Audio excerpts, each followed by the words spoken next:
ndax waxtu wi xoj nañu niñ ko dippee pour yi jàkkaarloo li xew ci ay bés bi bëri na mënoon nañ ci waxtaanee lu bëri ñuy jégalu ci Condé Frayra maa ngi la koy wax ne la finalement du ñu mën a def sujet bi nga xam ni moo la fi indi woon ci wàllu liggéey bi ngeen nekk. mais dinañ ci dikkaat incha allah ñu def pour yi xibaar bu njëkk bi ñuy joxe rek ngir tënk bu amee ku ci commenté. jàpp nañ liñ doon waxtaanee fii ay bés bee weesu léegi élection locale yi sànq ca assemblée nationale 31 janvier gën a sori 2022 danañu voté yi yeesal maire yi mu des léegi décret président de la république bu ko war a jëmmal firndeel ko ñu dem kon ci élection locale yi gën caa sori janvier 31 janvier 2022 waaye njott nañ ni duñu yegg ci àpp bi ak date bi nga xam ni président de la république moo ko war a siiwal ci pour bu jàkkaarloo ñu def ci it président Baba Tandian événement yi ci bëri xew na ci bokk na ci yow taxawaay boo xam ne am nga ci ndax Auchan ba nekk Yoff sa kër la wala sa liggéeyukaay la woon yow yaa ko mujj luy waa Auchan te fexe nga ba kenn toju ko. non fexew ba kenn parce que aw ma kattan boobu.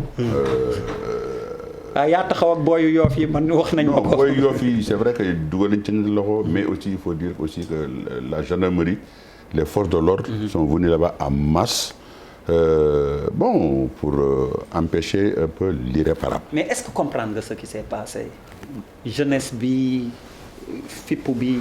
mënuma ko comprendre parce que en fait xam nga soo gisee fan yi passé ma def benn bataaxal un peu parler un peu des activistes Guy Marius Sagna mon jeune frère Guy Marius Sagna et tout ça mais c'était pour dire rek que lii yëpp seen gisoon nañ ko muy ñëw.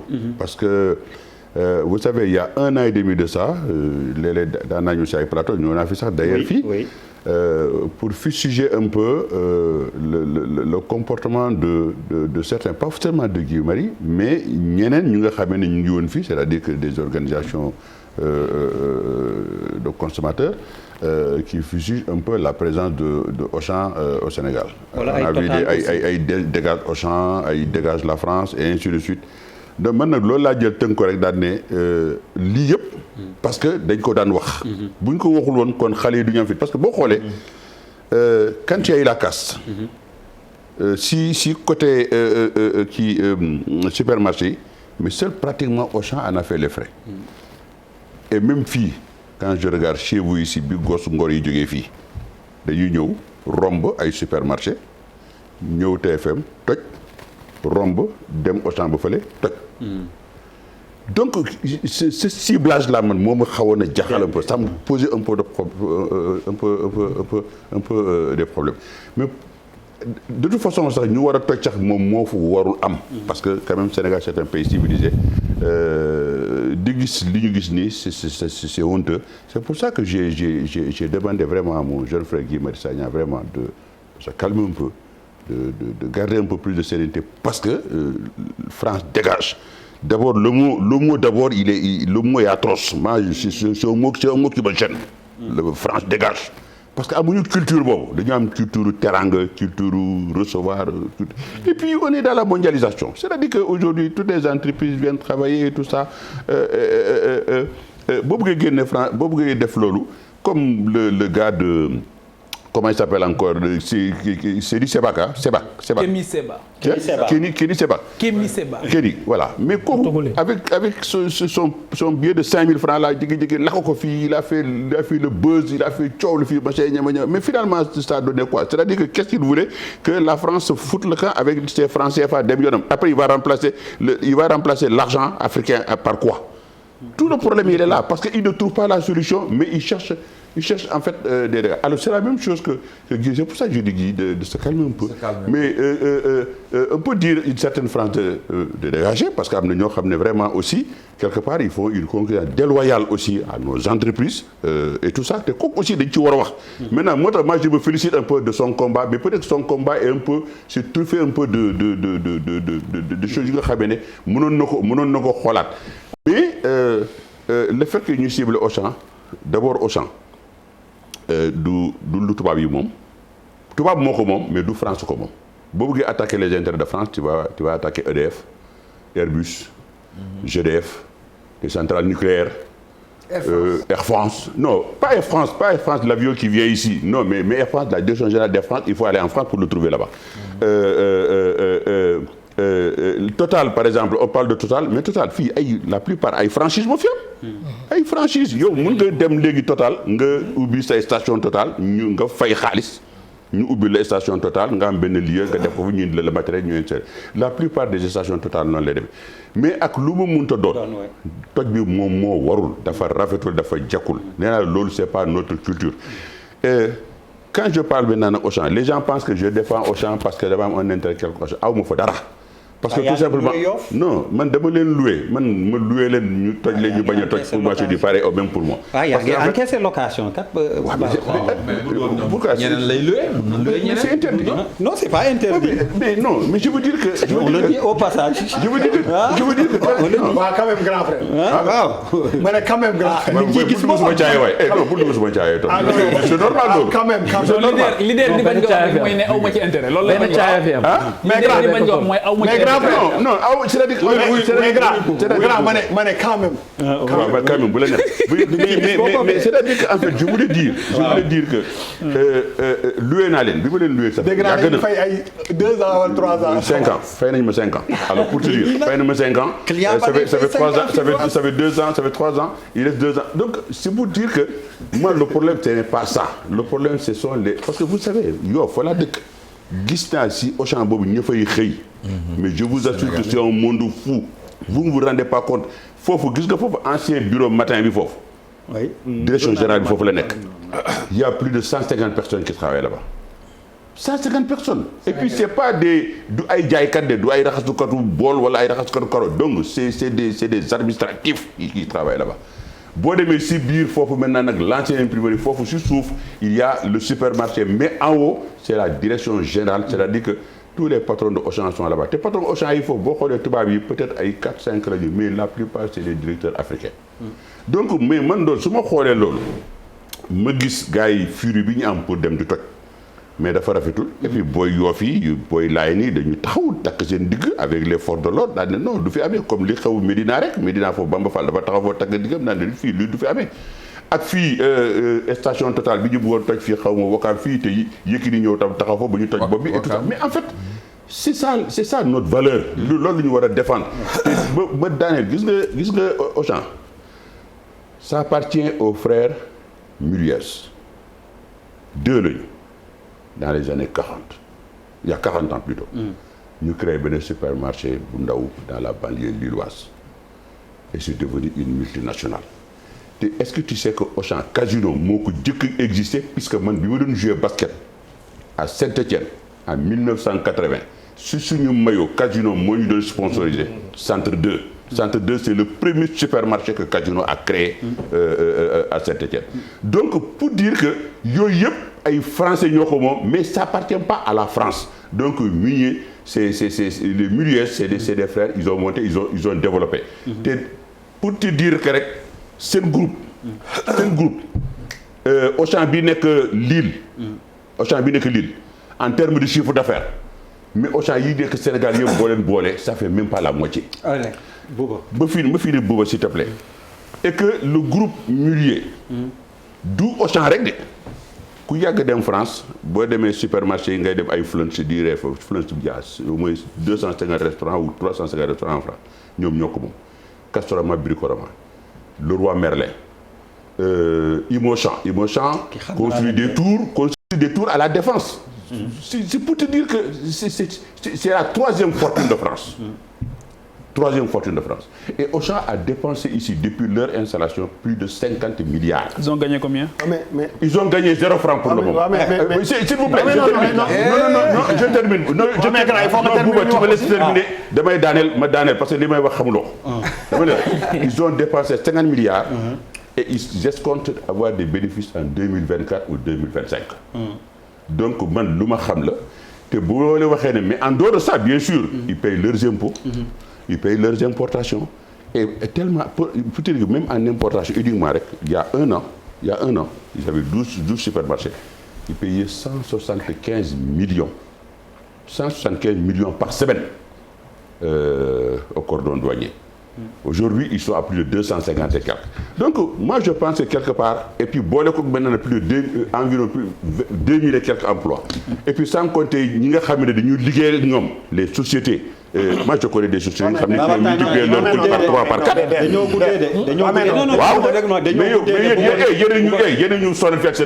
Mais football bi tamit Bouba après Frayra. mais bon dafa am ñaari mbir. dëgg yàlla xam nga kan mooy toog ba dama naan gars yi boo au lieu ngay dem naan boo demee ba mere Auchan ba koy toj. mais bul fa jënd rek. bul fa jënd. bañ faa jënd moo gën a yomb. la meilleure façon de dire mais grand bàyyi ma eggale rek non dama ne la meilleure façon. oui pour nga kii sa bopp. d'accord naa yow mooy nga ne du kii mais boo ko toj. oui par contre. duñ fi mën a nekk di leen xalamal. oui. parce que il faut rester constant. On a vécu depuis quelques années. yeewu suba ñu def mel ni ay champignons. te même si ça appartient à un Français. ça appartient aussi à la France. Oui. parce que bëri na fii ay entreprises yu mag yoo xam ne tubaab bi doo leen gis. Macron mooy VRP. mais c'est pas le plus important c'est pas parce que gisoo leen. que xaalis bi du jël jóge fii dem foofu. dem fële. mais pour le grand bàyyi ma terminer rek c'est-à-dire que mënuñu jël lépp li nga xam ne dañ ko doon wax ci suñu xalaat par rapport ak ni ñuy implanter. lu mel ni Auchan sur la grande distribution. ñun ñëpp waxtaan nañ ko fi pendant des années ku ne wax nga sa position. mënuñu jël loolu affaire bi sànni ko kenn warul toj Auchan. kenn waru ko toj. mais la vision qu'on a sur la présence aussi de multinationales yooyu xam ne dañu jógee France ñëw récupérer suñu kii bi. kenn mënul ŋàññ fexe ba duñ ko wax parce que on a quand même. dañu benn secteur privé. national bu am solo boo xam ne. dañ leen war di jàppale donc xalam bi moom mënta ne. mais je suis d'accord non parce que non grand parce que li ngay wax nii. non je suis d'accord avec toi xam nga tey jii. je suis d'accord avec toi boo nekkee Afrique. foofu c'est là où boo nekkee Sénégal qu'est-ce qu'on a fait pour jàppale nos investisseurs. waaw mais non boo nekkee Sénégal bi. soo nekkee Sénégal bi nga gis présence boobu mu taxaw nii sans pour autant convoquer ay toj ak ay violence ak affaire yooyu on a parfaitement le droit de dire que dafa ëpp on devait pas laisser gars yi ñu jël marché bi comme ça. ku ko ci waxul daan ko wax y a deux ans wala 3 ans nga bëgg ko changer tey yëfi naa fekk leen di te man du ma naa fekk. donc moi je reste sur ma position. mooy que tey jii nii tey jii man je préfère. pour daaneel je préfère qu'on accompagne. suñu nit ñi. dans la grande distribution état bi di jàppale leen. gis benn Mboup wala benn Ndour wala benn Charles Faye wala benn Séné something. moo ma gënal fuuf te sénégalais la moo may gënal te loolu dañ ko war a encourager. ba nga xam ne tey jii bu Auchan taxawee fii ñu am beneen alternative te loolu dañ ci war a jàppale. très rapidement rek est-ce que du benn vide boo xam ni daf fi am boo xam ni eh bien ñoom ñu ñëw dérouler comme tu dis nos champions ou alors des champions locaux nu ñu def au plan économique ba occupé wuñu secteur boobu.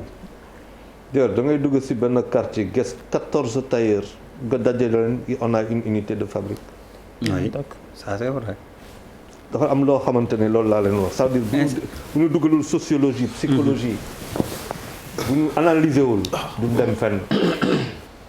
xale yi dañu ñàkk Coupe d'Afrique ñu génn ci tali bi kenn analyser wul loolu. kontaan. défaite on festoie.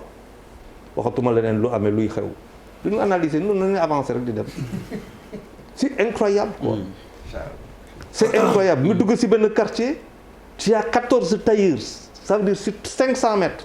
c'est une industrie c'est une petite industrie nga dugg ci benn quartier am 15 boutiques c'est une petite industrie.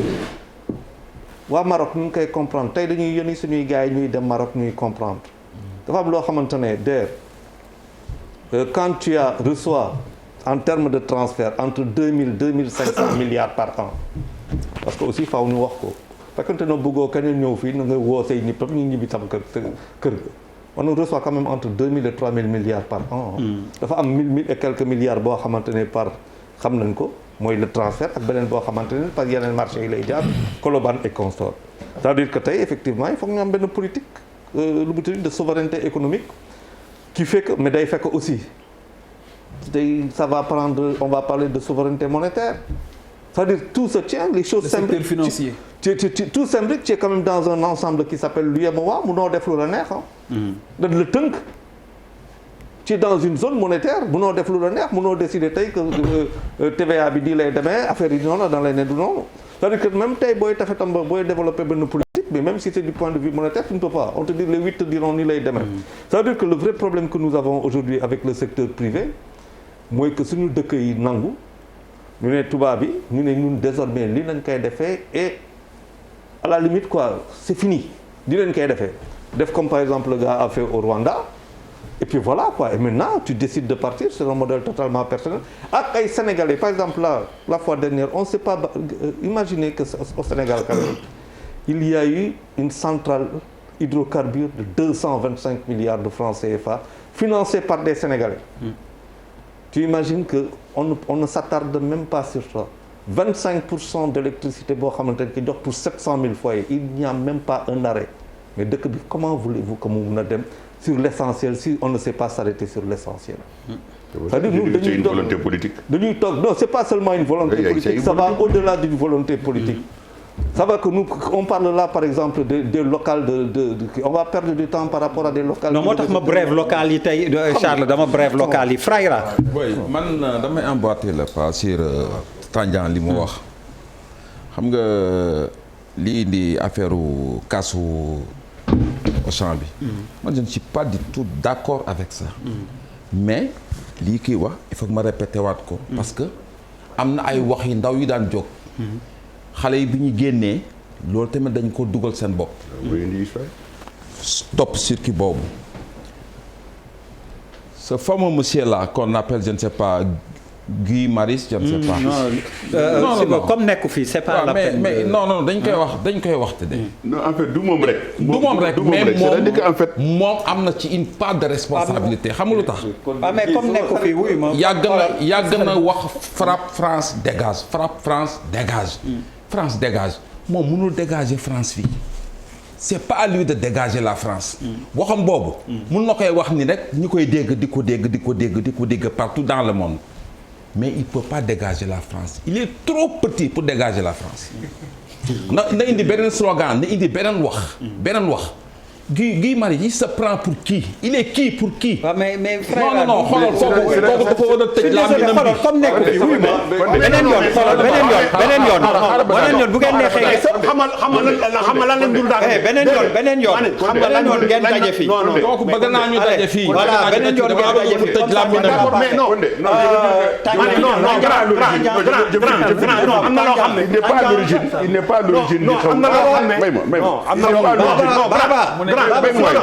ne s'il te plaît Pape Djibril moo am parole s'il te plaît Pape Djibril moo am parole d'accord mais dafa am loo xam ne mënuñu toog fii muy avancer yenn propos yi ñu ñu croiser sur les bras moi je ne suis pas absolument pas d'accord ñuy attaquer benn nit personnellement Guy Marius Sagna mais c'est ce que j'ai dit et un bu ñu ko man du ma ko raay et un homme important pour ce pays. il n'est pas du tout important. donc am na yenn boo koy ingénieur il est trop petit et tout ça moi je suis pas d'accord. faut arrêter non mais d'accord mais oui ma ok amul yow nag yaa ngi mi ngi doog a wax d'accord mais pas ici s'il te plaît pas ici dama bëgg a invité ma fi ak ñoom ñu jàkkaarloo fii s'il te plaît pas ici voilà soo bëggee pour qui c'est Guy Marius Sagna là. n'a qu'à nous coller la paix. Je te propose un débat avec lui s'il te plaît Pape Djibril. Pape Djibril may une minute ma rectifier ko c'est-à-dire que Condé Guy Marius Sagna n'a jamais dit nañ toj Auchan. non xaaral may ma pare c'est-à-dire que bu muy def slogan yooyu France dégage. waaw kooku c'est bien avant même l'implantation. non je sais xaaral rek soo gisee li am nii soo gisee mu affaire Auchan bi gën a tàkk parce que waxu Guy Marius Sagna bi kooku slogan la woon depuis Mathusalem ah depuis ba mu créé son truc là. mais di ko gën a indi moom mooy c'est-à-dire que